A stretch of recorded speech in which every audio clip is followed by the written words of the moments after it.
Aujourd'hui, je viens de recevoir l'iPhone 14 et c'est une super nouvelle parce qu'il a des très bonnes caractéristiques pour filmer. Alors, au lieu de vous faire toute une vidéo sur ces caractéristiques, j'ai décidé de le prendre, de vous faire un petit film uniquement avec l'iPhone et je vais vous marquer les caractéristiques que j'ai utilisées à chaque fois pour filmer. Je pense que vous allez vraiment pas être déçus.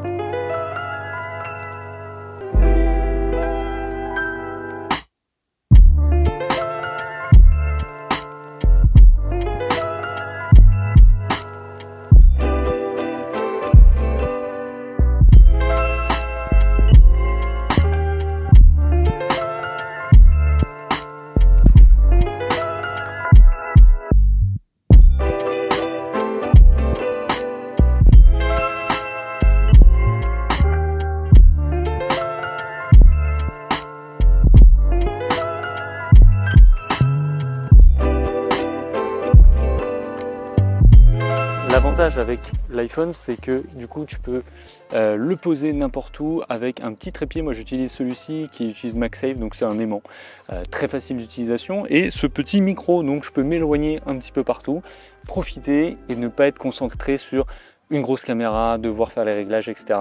Je le pose, j'utilise le micro et j'enregistre et je peux dire mon discours. Et ça, c'est vraiment très pratique. Alors ce qui peut être compliqué quand tu fais du vlog, c'est de parler à ta caméra en public. Là par exemple, je suis dans un parc et les gens te regardent, je me dis mais qu'est-ce qu'il fait? Et c'est assez normal. Je pense que si je me balade et je vois quelqu'un parler à sa caméra, je vais avoir un peu la même réaction. Et l'iPhone permet d'être beaucoup plus discret, plus à l'aise. Tu vois, là je viens de me poser, je peux parler sans devoir mettre tout l'attirail, un gros trépied, une grosse caméra, et d'avoir là, être sûr de focaliser l'attention et du coup d'être beaucoup plus timide dans mon message.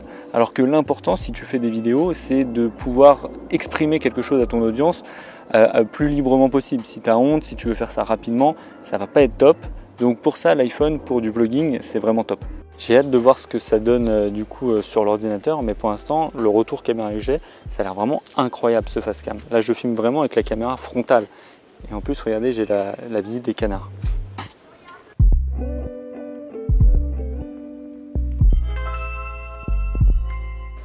Donc là on est sur la caméra du coup frontale, hein, où on se voit en cinématique. Donc c'est vraiment top, je ne vous le conseille pas de l'utiliser en bougeant, j'ai l'impression que ça tremble un petit peu. Par contre si vous êtes sur un plan fixe, donc vous posez votre téléphone, vous pouvez clairement parler, faire votre petit discours. Et en plus la qualité est incroyable, franchement pour du YouTube, je vois plein de gens faire des vidéos YouTube et la qualité est clairement moins bonne alors qu'ils utilisent des caméras réflexes. Donc franchement un téléphone, des fois on dit que c'est trop cher, mais si c'est pour du professionnel, pas forcément. Bon alors, je voulais essayer le mode cinématique, mais sur la caméra de derrière, donc la meilleure des caméras. Et je pense, franchement, ça a l'air incroyable. Ça a l'air beaucoup mieux. J'ai fait un petit test. Donc forcément, ce que je vais vous conseiller, si vous voulez la meilleure qualité possible, c'est de vous filmer avec la caméra de derrière, mais ça, vous le savez très bien. Mais comme vous l'avez vu juste avant, la caméra de devant est quand même extrêmement bien. Donc si vous avez un petit peu peur pour le cadrage, etc., si vous devez aller très vite, filmez-vous avec la caméra de devant.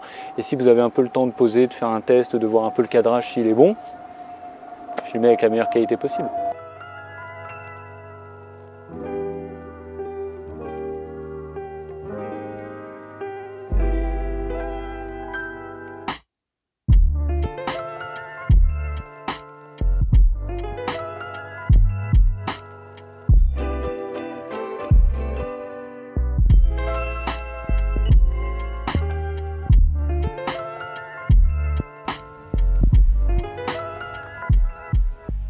Pour le son, moi j'en ai plusieurs.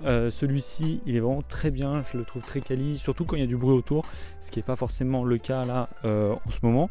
Mais le problème avec celui-ci, c'est le câble. Et ça ne te permet pas de pouvoir t'éloigner, donc de poser ton téléphone et d'aller discuter un petit peu ailleurs.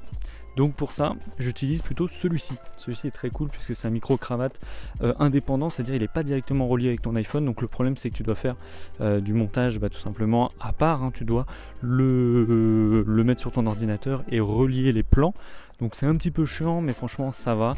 Et en plus de ça, ce qui est cool, alors moi je ne l'ai pas fait là, mais tu peux tout simplement, si tu as un t-shirt, le glisser dans ton t-shirt et ça se voit presque pas. donc c'est vraiment un bon avantage. Donc je sais plus comment il s'appelle, je sais que c'est du Sony, mais je vais te mettre tout simplement le lien en description, comme ça tu pourras aller le choper. Et franchement ça fait des années que je l'ai et ça n'a jamais bougé.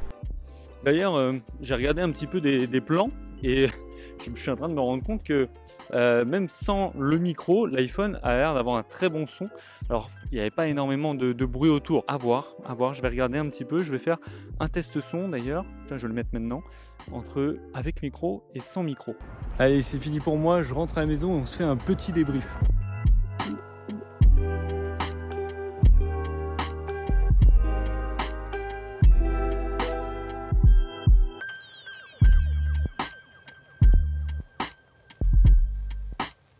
Voilà les amis, on est de retour là, je suis de retour à l'appartement, je me suis posé sur le balcon et je commence vraiment à kiffer cet iPhone. De pouvoir, voilà, je vais vous le dire, j'avais pas l'iPhone 12 avant ou l'iPhone 8 ou peu importe, j'avais l'iPhone 13 Pro. Donc je pouvais très bien faire ce que je suis en train de faire. Mais je vous avoue que j'ai toujours filmé au réflexe. Toujours au réflexe parce que la caméra frontale, je vous avoue que pour moi c'est un frein de devoir tourner, tu sais pas si c'est bien cadré.